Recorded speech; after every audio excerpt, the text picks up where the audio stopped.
नम पार्वतीपते हर हर महादेव. आजच्या शिवकथेच्या भागामध्ये मी तुम्हाला दोन शिवाच्या रूपाच्या छोट्या छोट्या कथा सांगून पुढे आपल्या 12 ज्योतिर्लिंगांच्या कथाला प्रारंभ करणार आहे. म्हणजे दोन छोट्या कथा यासाठी की त्या दोन्ही कथा सांगणं खूप आवश्यक आहे. म्हणून आपण प्रत्येक गोष्टीमध्ये आपली एक जिज्ञासा असते. शिव काशीत कसे आले, किंवा आणखी शिवांचं वास्तव्य कुठे आहे, कुठे कुठे ते रूपं घेण्यात आलेली आहेत, त्या काशीचं महत्त्व काय, गंगेचं महत्त्व काय काशीतल्या, या सगळ्या गोष्टींचा आपल्या मनामध्ये सारखा विचार चालू असतो. त्यामुळं या दोन कथा इतक्या महत्त्वाच्या आहेत की त्या मला तुम्हाला सांगाव्या लागतील. अत्री ऋषी आणि त्यांची पत्नी अनसूया यांची कथा तर आपण दत्तावताराची बघितलेली आहेच आहे. दत्तावतार कसा झाला, त्यासोबत ब्रह्मानी कोणतं रूप घेतलं, चंद्राचं रूप कसं घेतलं, विष्णूंनी कोणतं रूप घेतलं, या सगळ्या कथा आपण बघितलेल्या आहेतच. अत्री आणि अनसूया हे दोघेही वाराणसी म्हणजे काशी क्षेत्री तपश्चर्या करत होते. आणि ती तपश्चर्या करत असताना काशी क्षेत्रातून गंगा वाहत होती. तेव्हा अनसूयेला असं वाटलं की आपण जिथे तपश्चर्या करतो आहोत तिथे सतत गंगा वाहत राहणं आवश्यक आहे. म्हणून त्यांनी देवी गंगेची आराधना केली आणि शिवाचीही तपश्चर्या केली. गंगा प्रकट झाली, म्हणाली, हे सती अनसूये, माझ्याकडून काय अपेक्षा आहे? काही नाही माते. या पवित्र स्थळी आम्ही सदैव तुझं स्मरण करत, शिवाचं स्मरण करत बसलेलो असतो. इथेच आम्हाला तीनही देवांची प्राप्ती झालेली आहे.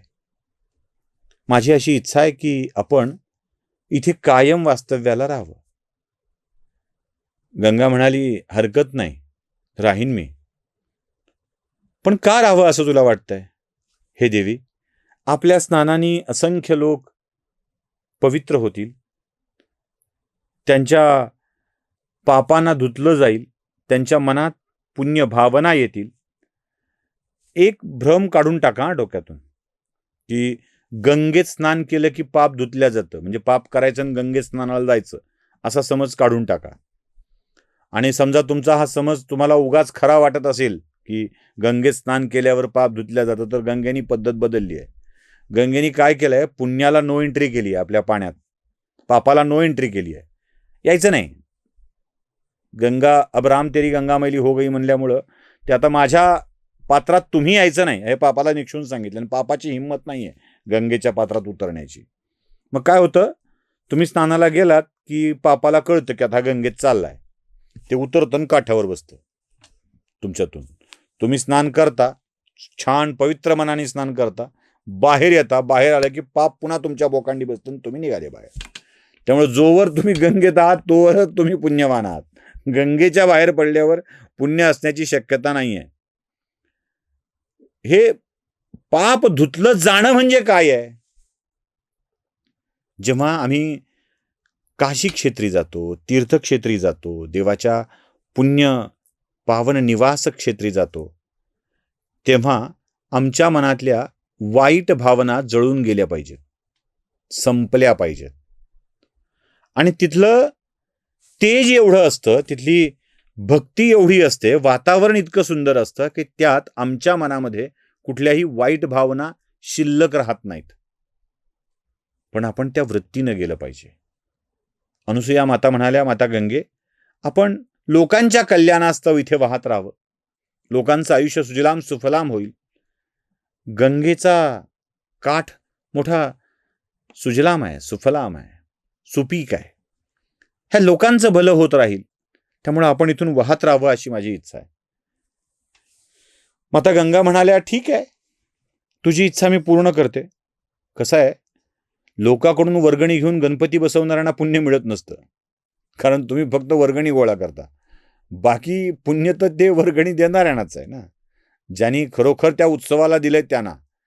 म्हणजे दुसऱ्याच्या संपत्तीवर आपल्याला देवकार्य करता येत नसतं. हलवायाच्या घरावर तुळशीपत्र ठेवून नैवेद्य दाखवता येत नसतो.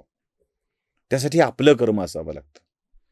गंगेने विचारलं, सती अनुसूये, तू मोठी तपस्विनी, तेजपुंज, पुण्यवान स्त्री आहेस. एक काम करशील, इथे राहण्यासाठी मला अधिक बळाची, पुण्यबळाची आवश्यकता आहे. मग तुझं 1 वर्षाचं पुण्य मला बहाल करशील? तसं केलं तर मी काशीत राहीन. देव सुद्धा बघतो की याला नुसतंच जगाच्या कल्याणाचा विचार आहे की आपलंही देऊन जगाचं कल्याण झालं पाहिजे असं याला वाटतंय. अनुसूया म्हणाल्या, एवढंच ना, जगाच्या कल्याणासाठी तू काशीच्या क्षेत्रातून कायम वाहत राहणार असशील तर माझं 1 वर्षाचं पुण्य दिलं तुला. काय मोठेपणा आहे हा. जे प्रचंड मेहनतीनं, तपश्चर्येने, तपोबलाने अर्जित केलंय ते असं सहजी देऊन टाकायचंय, कारण जगाचं कल्याण झालं पाहिजे. म्हणून तर संतांना, योगीजनांना जगाच्या कल्याणासाठी आहेत असं म्हटलं जातं. ते जगाच्या कल्याणा संतांची विभूती उगच नाही म्हटलं. ते योगी सर्वकाळ सुखदाता उगीच नाही म्हटलं. ते तो नेहमी जगाच्या कल्याणाचा विचार करतो. जे काही करायचंय ते स्वतःच्या कल्याणासाठी नाही, इतरांच्या कल्याणासाठी. सर्वेपि सुखिनः सन्तु सर्वे सन्तु निरामया, यासाठी ते करायचंय, स्वतःसाठी नाही. म्हणून आपल्याकडं पूजा केल्यावर सुद्धा जेव्हा पूजा करतो, आरती करतो आणि आरतीनंतर देवाला मंत्राक्षदा वाहताना जो आपण मंत्राक्षदांचा मंत्र म्हणतो ना, तो काय आहे? तो आहे की माझ्या यज्ञाने तू प्रसन्न झाला असशील, माझ्या पूजेने तू प्रसन्न झाला असशील तर माझं राज्य आणि माझा राजा याच्या मंगलाची कामना मी करतो. समुद्रापासून पर्वतापर्यंत पसरलेलं माझं राज्य आणि माझा राजा याच्या मंगलाची कामना करतो. ते परार्ध वर्षापर्यंत सुरक्षित राहो ही प्रार्थना मी करतो. जगाचा विचार करायचा आहे, आपला नाही. मला हे दे, मला ते दे, मला ते दे. देवाचं काही जिन्स वाण सामानाचं दुकान नाही आहे. देवाकडे छटाकभर सुख मिळतं, 4 अपत्य मिळतात, 2 जोडी असेल तर डिस्काउंट मिळतो, फार पैसे मिळतात. देव कुठून आणणारे पैसे? देवाचेच पैसे कुबेराकडे आहेत. कुबेर देवाला मारेल ना. अरे काय चाललंय हे? चेक कुठे, कुणालाही चेक द्यायचे, कुणालाही डीडी काढून द्यायचा, त्याच्या बँकेत काही आहे की नाही?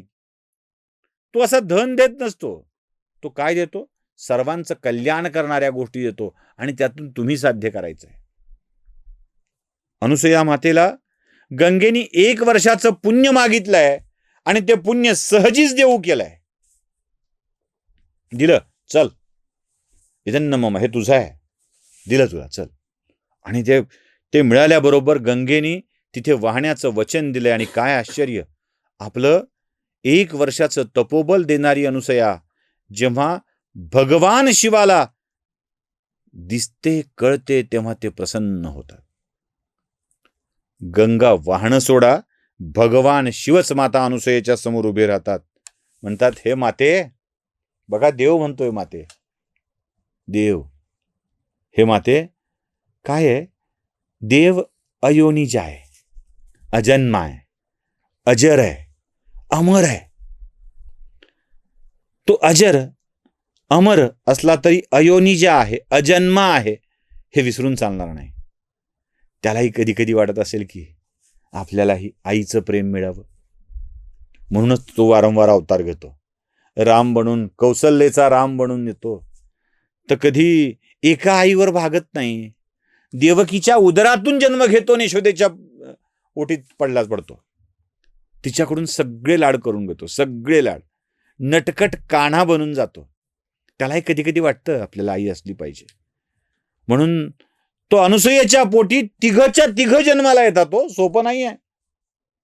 दुर्वासासारखा महाभयंकर पुत्र जन्माला आल्यावर सुद्धा भगवान दत्तात्रय त्याचे बंधू म्हणून येतात. हे वैशिष्ट्य आहे.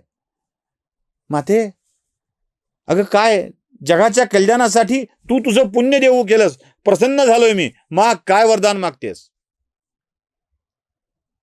देव द्यायला आलाय. आणि देव म्हणतोय, माग काय हवंय ते.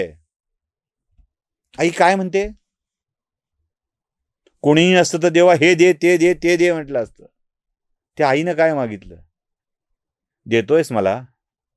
काही द्यायचंयस तुला मला? हो द्यायचंय, माग. तू मागशील ते आज देईन आई. भगवान शंकराने वचन दिल्यावर माता अनुसूयेनी आपल्या प्रेमळ पुत्राकडं, देवाकडं मागणं मागितलंय. देवा फार काही नको रे, मला तू हवायस आणि इथेच हवायस.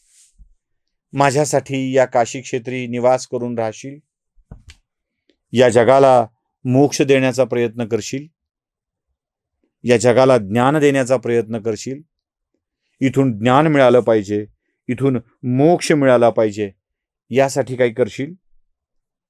तथास्तु. मागून देव प्रसन्न झाल्यावर सुद्धा मागितलाय, तर जगाच्या कल्याणाचा विषय मागितलाय. तथास्तु म्हटलाय आणि देव पुन्हा त्या मातेच्या वचनासाठी ज्ञान आणि मोक्ष देत काशी क्षेत्री विराजमान झालाय. पुढची अजून एक कथा मी तुम्हाला सांगणार आहे, ती देवी ऋषिकेची, ती पुढच्या भागात.